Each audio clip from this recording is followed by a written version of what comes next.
What's going on, peeps? It's Wrath here, hanging out today, playing some Idle Heroes. I want to thank you guys so much for coming and hang out with me today. If you liked the video, don't forget, smash that thumbs up button to show your support. And if you haven't already, don't forget to subscribe as well. Alright guys, we're here today on the official servers because we've been here for like the last week, I guess. But anyways, we've got new events, so as always, we're going to go over those and check them out. As we're going to do today, we're going to talk about the heroes and such you can get and all that good jazz. So let's jump into it.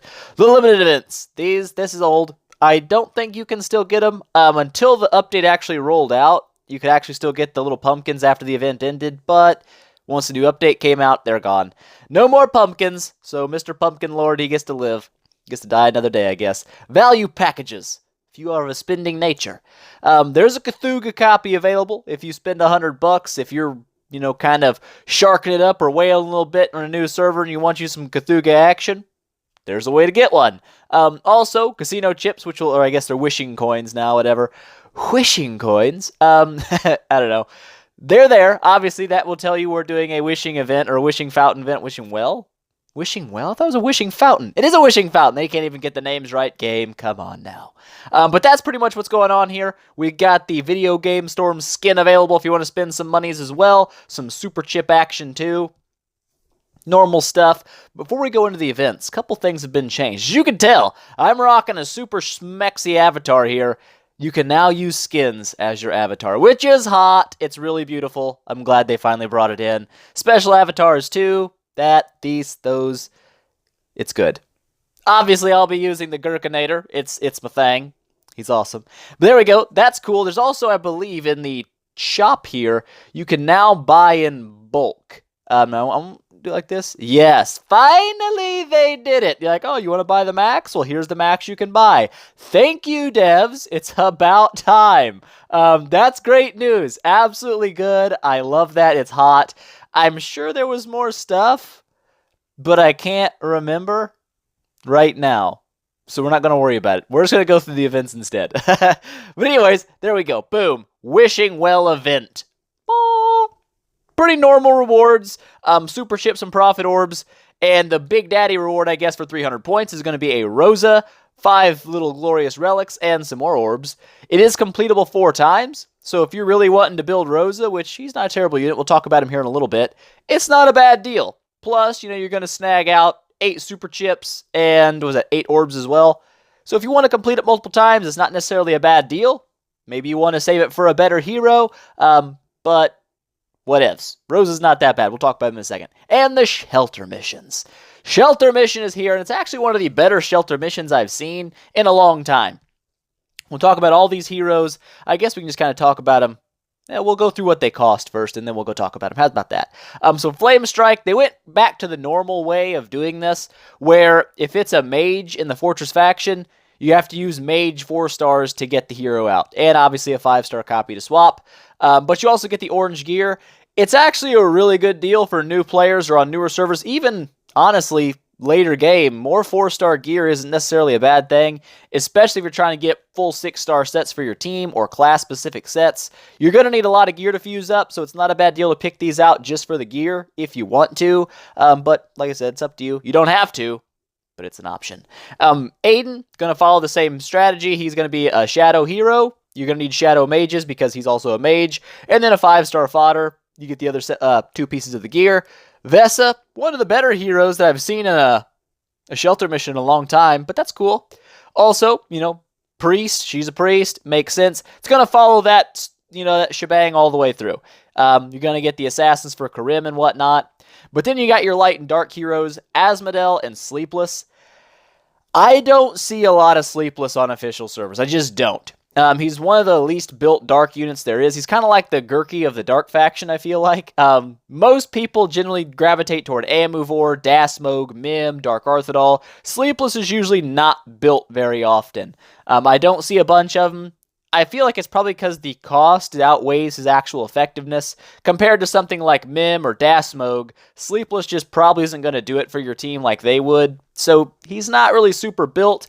However, if you are in need of a dark hero in your bag, this isn't necessarily a bad idea. What I wish they would do, though, since you're throwing gems and 2 dark copies in to get them, they might as well sweeten the pot a little bit and throw like some 5-star gear pieces, just something else in there with the dark and light heroes, because right now, I mean, honestly, unless you just are dying for a dark hero in your bag for the next heroic miracle or whatever, it's hard to justify spending 2 dark fodder and 2,000 gems just for a Sleepless copy. He's not that great. So I don't know. It seems a little steep to me. At least like if there was some 5-star gear or something next to him, it'd be like, okay, I can kind of justify him getting something else out of it. But right as it sits, it's not that great. Asmodel, not really a PvE unit. We'll talk more about him in a second. He's built decently. You know, you don't see tons and tons of Asmos, but you do see them. Faithblade generally is built a little more often. Michelle, but he's there. He does get built. He's a solid unit, more for PvP. But again, the cost is expensive. I mean, it's already incredibly hard to get light and dark fodder to level up your light and dark heroes. So having to spend 2 of them to get 1 hero and 2,000 gems on top of it, it's a pretty hefty price tag. Like I said, unless you just really need a light hero for your bag or you're just dead set on building Asmodel, it's almost not worth doing the shelter events for the light and dark heroes. Now, like if this was a Dasmog, yeah, I'd be much more apt to do that because I need Dasmog. I want to build him. He's a very solid unit. But for a lower tier unit like Sleepless, that's really hard to justify, especially like I said, you drop in 2 5-star heroes and 2,000 gems to get him. It's a pretty hefty tag. I mean, that's not cheap.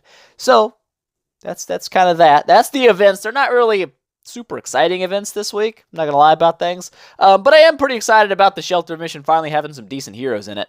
Let's talk about the heroes.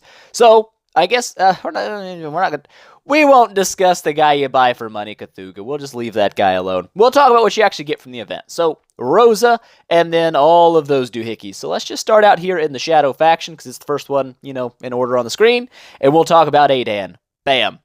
Aiden. Now, the first 2 units from the Shelter mission are pretty much cheese units. That's what I call them. They're cheese. People ask me, what does cheese mean? If you played video games for a while, you'll realize that in a lot of games, there are cheese methods to doing things. Like if there's a boss that you can't beat, it's really hard. People will develop a cheese method, like a certain spot you can sit where the boss can't hit you or something, and you can cheese the boss and beat it really easily. Aiden and Flamestrike kind of fall in that category of cheese-based units. Aiden here doesn't have a ton of damage if you look at his active skill. It's not really heavy. 150% of his attack is damage. It's not that great. Does hit all enemies, so that's not bad. Silences warriors, which is pretty mediocre at best, but he gains 30% attack for 3 rounds, so he does gain a little bit extra attack, do a little more damage, but on its face, that's not powerful. You're like, mediocre at best. Well, this next passive is where his cheese comes in. Whenever ally heroes die, he gains 20% crit and 36% of attack. Now, this will stack up as many times as your allies die. So if you have a team of 5 Michelles, he will stack this passive 10 times. That's where the cheese comes in. You get people that line up really weak units in front of their Aiden, let the enemy team kill off those weak units, make this Aiden a crit and attack-based monster, and then he can one-shot people with his active skill. And if he can't one-shot them with his active skill, he still gets some extra cheese here at the end. This is just kind of a secondary passive, your HP, your attack, but it does come with an innate reduced damage, which for a cheese unit that relies on your allies dying first, reduced damage is pretty important. If your Aiden dies before your other units, obviously he's not going to benefit from them dying, and it kind of nerfs the cheese down a little bit. So, having reduced damage on him does make him a little more cheesy, a little easier to keep alive while your other teammates die off. After they die, Aiden becomes kind of a nuke with his active skill, but also, when he dies, after he dies, he deals 400% of his attack as damage against all enemies. That's really annoying at best in PvP, especially on defense. If somebody kills off your whole team, your Aiden stacks up a huge amount of damage, pretty enormous. Whoever he doesn't get killed with his active skill will probably die from his death wish. When he gets killed, his little kiss of death says, "Peace, homies," and kills him off. You guys don't know, if you attack somebody in the arena and you kill all their members, but your team also dies, it counts as a loss. So technically, you would win the defense even though your entire team got killed because you also killed the other team. Hence the cheese. That's kind of where Aiden comes in. He's kind of a cheese unit. Early game, he's far more effective than he is later game. He's a lot easier to counter later on. Resurrection units really put a hurting on him, stuff like that. So early on, he cheeses very effectively. The further you get into the game, the less effective he becomes, but they're also pretty effective in the Tower of Oblivion because you can get through some really tough waves by just kind of allowing your team to die in front of your cheese unit, let him nuke the crap out of the enemies, and that's kind of how Aiden works. Pretty much. He's not really used in any real in-game team. Like, if you have an actual team dedicated to doing something, like, Scary, King Barton, stuff like that, Aiden doesn't have a place there. Unless your in-game team is a Flamestrike, Mim, Aiden lineup for just trolley cheese all the way through, you're not going to use this guy in the end game.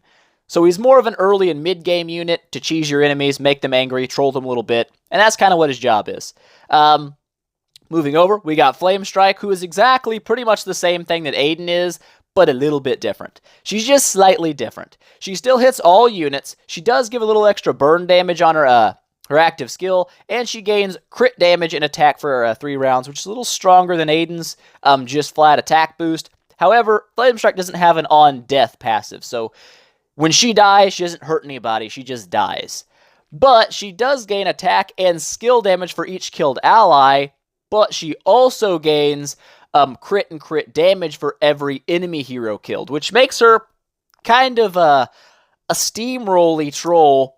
If her active skill doesn't kill everyone on the first hit, one, she's going to have a huge amount of attack and skill damage built up from her allies dying, but then she also gains a huge amount of crit and crit damage because she's killed off 3 or 4 enemies. Whoever is still alive, if they can't kill Flamestrike, Flamestrike will absolutely kill them.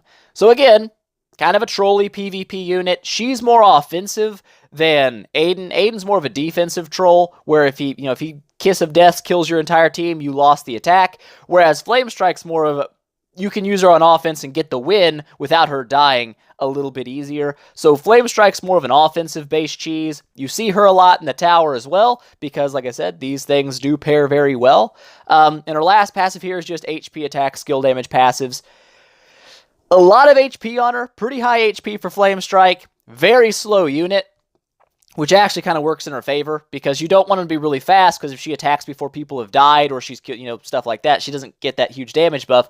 It's best if she goes last. However, the problem with her going last is it means she's more apt to be crowd-controlled, stunned, petrified, etc., and if she does get crowd-controlled and nuked to death, she does 0 damage.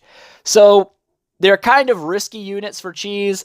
I'm not a big cheese fan. I feel like you get better results building a real team than building a cheese team. That's just the way I see it.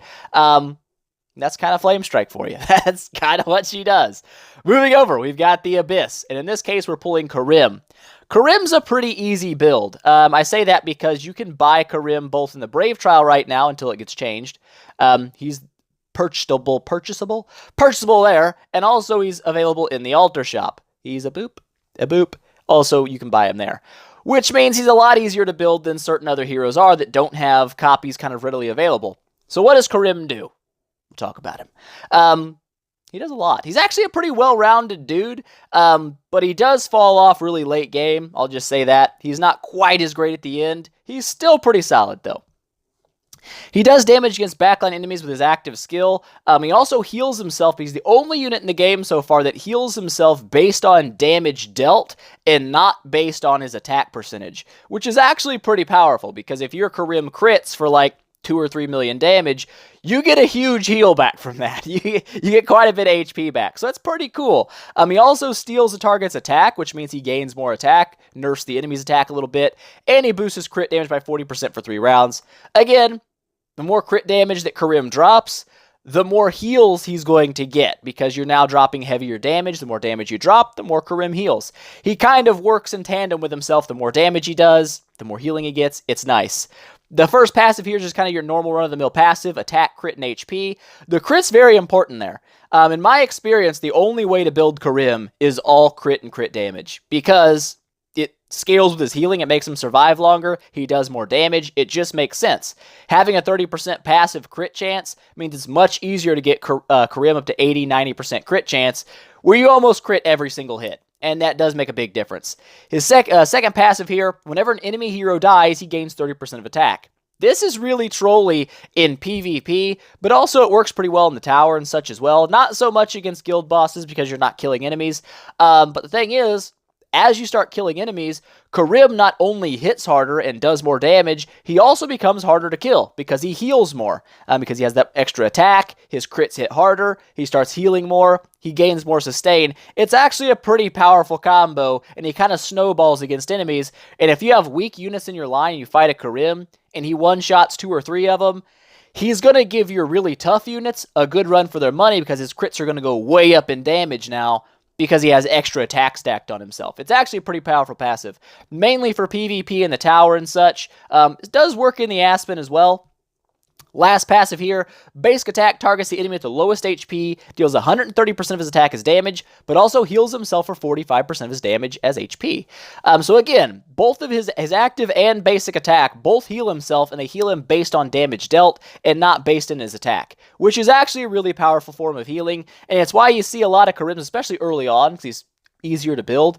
He's a solid unit. He can get you pretty far in the Aspen dungeon. However, Carim does not really get good until you've 9-starred him, and even then at 9 he's shaky. He doesn't really come into his own until 10. And the reason for that is, if you look at a 6-star Carim here, he doesn't heal. He just does damage. His active skill also doesn't heal him yet, so he has no form of healing all the way through 8-star. When you finally get him to 9-star, he gains that last passive where he starts to heal his basic attack, and then once you get him to 10, he heals on his active as well.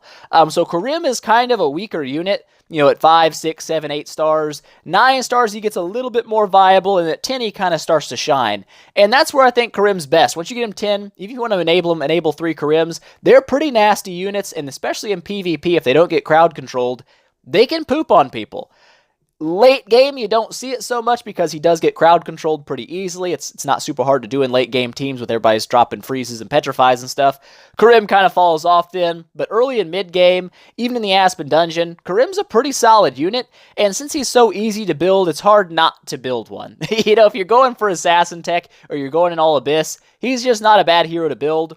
I don't know if on official Carim is capable of reaching hell in the Aspen dungeon, due to the fact there are some nodes I think would be nearly impossible for him to take down, things like all Walters, etc.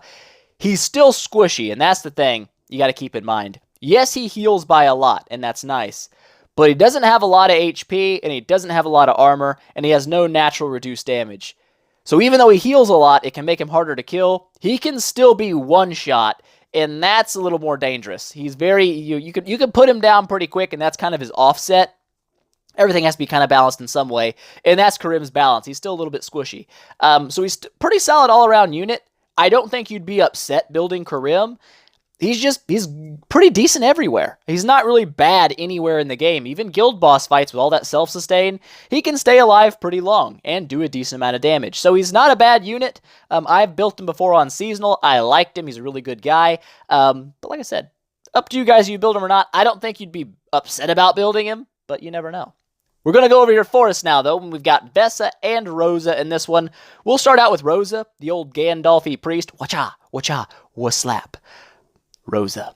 Rosa is a support unit. That's pretty much all Rosa does is he's support. And Rosa is dedicated entirely, in my opinion, to PvE combat. You could use him in PvP if you wanted to, but he's nowhere near as effective as he is versus bosses and such. It's kind of where he shines. So, why does he shine? First up, his active skill. He's going to hit all enemies, reduce their attack by 15%. That's a big deal. You would be surprised how many people negate this idea, like for late game PvE.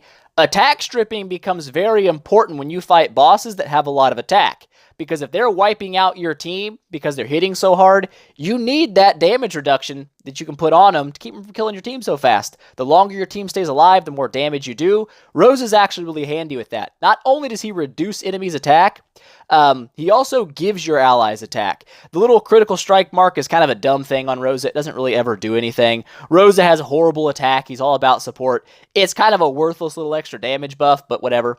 But the thing is, he reduces enemy attack and grants your allies a bonus 20% of attack. So you do more damage, the enemies deal less damage. That's really good. It's surprisingly good in PvE. Okay, this one here, kind of a run-of-the-mill HP and block. Not a huge deal. It makes him a little more tanky. The block isn't super powerful. It's not terrible. I mean, but in PvE, most bosses have an innate precision stat, which I think is kind of broken. They don't need that. They shouldn't have it. It's kind of cheaty. But whatever, they've got it. So his block doesn't really proc as much in PvE battles.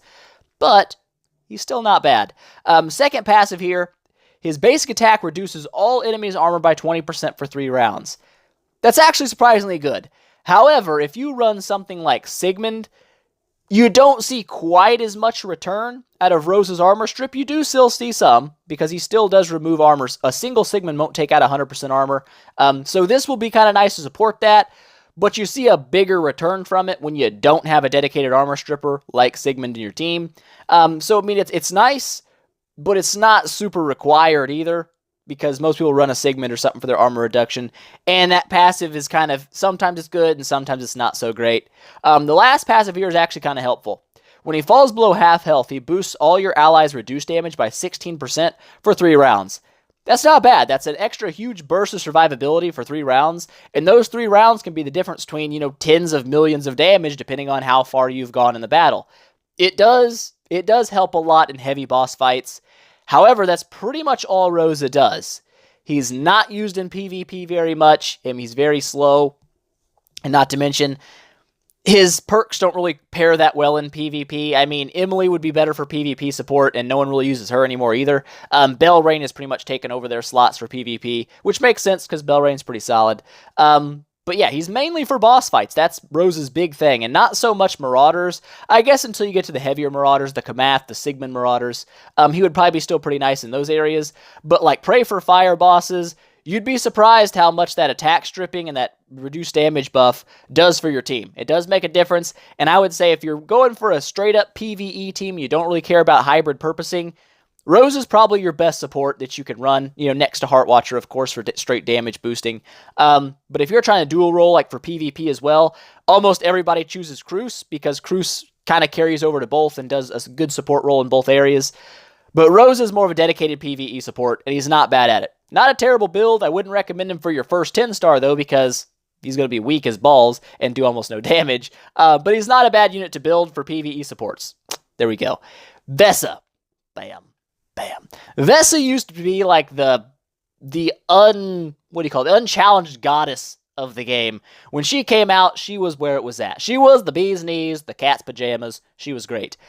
She's still really solid. I have an E3 Vesa. I like her. However, I've noticed the further I get into the end game, the less she kind of does for me. She still has heals, which is nice. You can't undersell the fact that she has a decent amount of healing. It's a good thing. Plus, the healers will be getting buffed sometime soon. The devs have said it's a work in progress. I don't know when it's going to come out. But the problem with the healers is when you get to E3, the healing does not scale up enough to max the new high health. For example, just take a quick second out of here. My Valkyrie has about almost 5.4 million health. A 300,000 or 400,000, 500,000 heal is not a huge amount of her health. It's actually pretty small. So when you get into fights, that Vesa's healing when you get an E3 team is a minimal heal. It's not nearly as important as it used to be back in the day when 10-star was the cap and Vesa was like, oh, you can give my team half their health back in a single heal. You don't see that anymore. She doesn't have that kind of healing power. And the thing is, like things like Cruz can actually almost heal more than your Vesa can with his basic attack healing based on percent HP. So she's fallen off a little bit once you get to the E3 area, but she's still not bad. I like her, especially all through the early game. You'd be surprised how much that heal helps your team, keeps you alive, helps you break through plateaus in the tower, and also in the Aspen Dungeon. 10-star Vesa should be able to make it to Nightmare in the Aspen Dungeon. You might have a couple hiccups here and there, but she can make it for sure. But once you hit Nightmare, Vesa begins to really fall off in the Aspen Dungeon. It's harder for her to keep up with a lot of the units. She has a lot of counters, things like Scary, Walter. She just kind of gets nuked on a little too hard. She can make it. My Vesa carried me to Nightmare 51, but it was still, getting to hell was mainly praying for really good RNG with my fights. That would be what it was. Solid unit, really great early game, really great mid game, but when you start to get to the end game, as of right now, she does fall off a little bit. Still a fantastic build. I don't think you'll ever be upset taking Vesa to 10-star, even as your first 10-star, because not only does she heal your team, which is pretty nice, she has a pretty decent amount of damage. She has a nice crit rate that she gets passively, a decent attack boost. She gains attack as she attacks people and also heals herself to keep herself alive. When she falls below half health, she gains 60% crit damage. The silence is kind of meh, it's not really super important. But that crit damage can be really handy. Get her to half health and she turns into a pretty viable nuke. And she can hit really hard. 272% of her attack is damage. That's not a small amount of damage. So this is really nice early in mid game. I would say definitely take 1 to 10-star. She's definitely worth it. As of right now in the E3 era that we're in, she's still decent in boss fights for support, for the healing. But she does fall off quite a bit, especially in PvP. She gets nuked down, crowd controlled, she dies. But I would say still overall a really great unit, and one that you definitely want to build early on, because things like Valkyrie, the new powerhouse god, isn't quite as adept in the Aspen dungeon early game as Vesa is, because Valkyrie has no natural healing and stuff like that unless she's crowd controlled, where Vesa has healing for every node. She's actually still a little bit better than Valkyrie early game, I would say, for the Aspen dungeon runs. However, when you get to E3, it's a no contest. Valkyrie becomes much better in those areas. But like I said, you won't be upset building a Vesta to 10-star right now. I'd say it's definitely not a bad deal. She's worth it. She's a really good unit. Pretty balanced, good everywhere in my opinion. Boss fights, Brave Trial, I guess, if you care about that. Tower of Oblivion, in the arena early game and mid game, she's pretty solid. Pretty good unit. You won't be upset with Vesa. She's a good unit. And that is the forest stuff. We'll go into the dark and light. I don't know a ton about the dark and light units. I don't really build them that much. They're really hard to build. And if you're not a whale, you probably shouldn't overly invest in light and dark factions anyway, because it's going to take you literal years to build these units. But Sleepless is what's on offer right now. He's kind of an interesting unit, but he's not super great right where he's at right now. He does a decent amount of stuff. He has some round marks for extra damage and things like that, which isn't bad with his active skill. Some reduced damage helps him tank a little bit. He doesn't do a ton of damage. You look at it and say, well, that's quite a bit of damage. Not really. I mean, it's okay. He can do a solid amount of damage every now and again, but he's not that great at it. And for as hard as it is to build him, you're better off taking someone like Amuvor, Dasmog, Mim, Dark Arthidol, pretty much anybody but Sleepless. He's, in my opinion, the worst and least used Dark unit in the game right now. And I think he needs either a little bit of a buff. That's what he needs. He needs a little bit of love, because right now he's just not built that much. I'm sure there's people out there that have him and say, oh, I love him. You can't really say you hate him after you built him, invested all that fodder into him. Okay, that would be like shooting yourself in the foot. But anyways, probably one of the least used dark units in the game, and for a decent reason. Not a lot of damage. He is pretty tanky, and that's not bad. His basic attack has a chance to put around a 100% chance. It puts a round mark on your enemies. It also has a chance to petrify them, and that's kind of nice. I mean, a little bit of crowd control. It's a pretty decent chance, too. 45%. It's not terrible. It's still not on par with even things like Corpse Demon. I mean, he's got a better crowd control chance than that. But it's not bad. For a basic attack, it's decent little crowd control. A decent amount of damage, not a crazy amount. When he takes damage, he also tags people with the round marks. So he does kind of damage no matter what he does. His basic attack puts round marks on. His active skill does it. When he gets hit, he does it. He has a chance to heal himself by percent HP, which is kind of nice for tanking. He is a decent tank, I would say, in that regard. When he gets hit, he does have a chance to just heal himself randomly by 10% of his health. He's got a decent amount of HP, so you can get him up there probably around 5, probably a little over 5 million HP, which is a pretty decent chunk of healing just when he gets hit. There's a random chance to pop out a 500,000 health heal. That's a decent amount of healing. It's not bad. And his last passive here is the interesting one. It's when he dies, he resurrects with full health again. That's not bad. Essentially, a 5 million HP Sleepless has 10 million HP because he's going to die and come back to full health. He does counter trolly units like the Aiden and the Flamestrike. I don't think he counters Mim very well because Mim's kind of hard to counter. He's a beast. But it does counter certain units like they have the Aiden on defense to troll you. If you run a Sleepless, it doesn't matter if the Aiden, when you kill it, kills your entire team because your Sleepless comes back to life and you'll actually win the fight. So he does have some counter uses. He does have some spots where he's decent. But I would say overall, he is the least used dark unit, and that should tell you something. he's probably not that great. Probably not worth investing all your dark fodder into him. You'd be better off going with, in my opinion, Dasmog would be probably one of the top darks, in my opinion. He's good in PvP, amazing in PvE, but a lot of people run Amuvor, a lot of people go Dark Arthadol, just the way you go. Last one up here is going to be Asmo. Whoop, whoop, whoop, bam. He does look pretty cool. Wacha, wacha, Asmo. Quite a bit of HP, 600,000 base health. That's not bad. You can get that guy up to some serious HP levels. But he's a little interesting. He's kind of like a Scary, but not quite. What he does is he stacks critical strike marks on your enemies with his active skill. I believe his basic attack also does it. He has a chance to add extra marks. Essentially, these marks just stack up until you crit. Once one of your, doesn't have to be Asmo, any of your allies can hit a critical attack on that unit and proc all those crit marks at once. This gives Asmodel a pretty heavy amount of burst damage that he can put out all at one time, and that can be pretty devastating. It's a lot of damage, so it's worth looking into.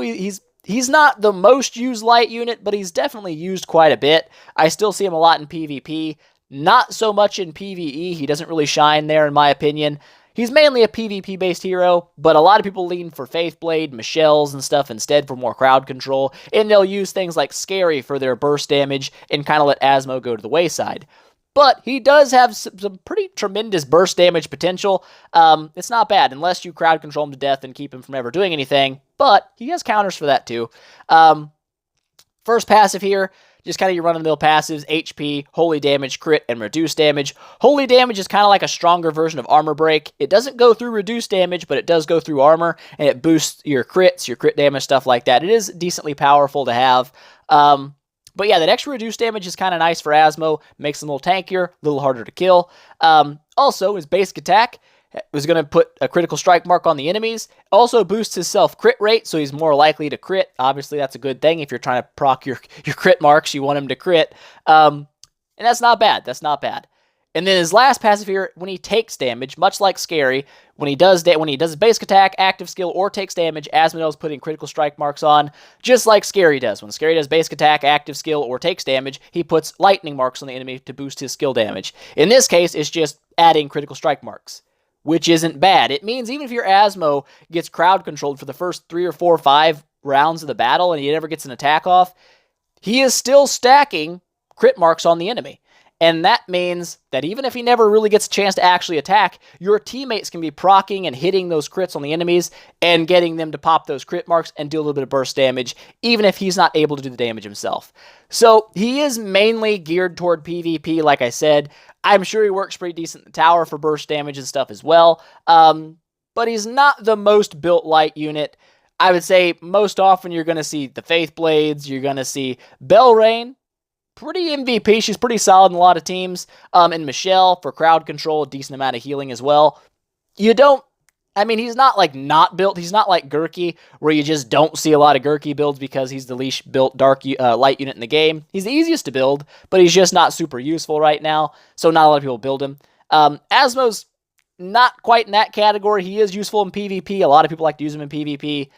But he's a very hard unit to build, so if you have copies for Faithblade and Asmodel, most people will build the Faithblade, not the Asmo.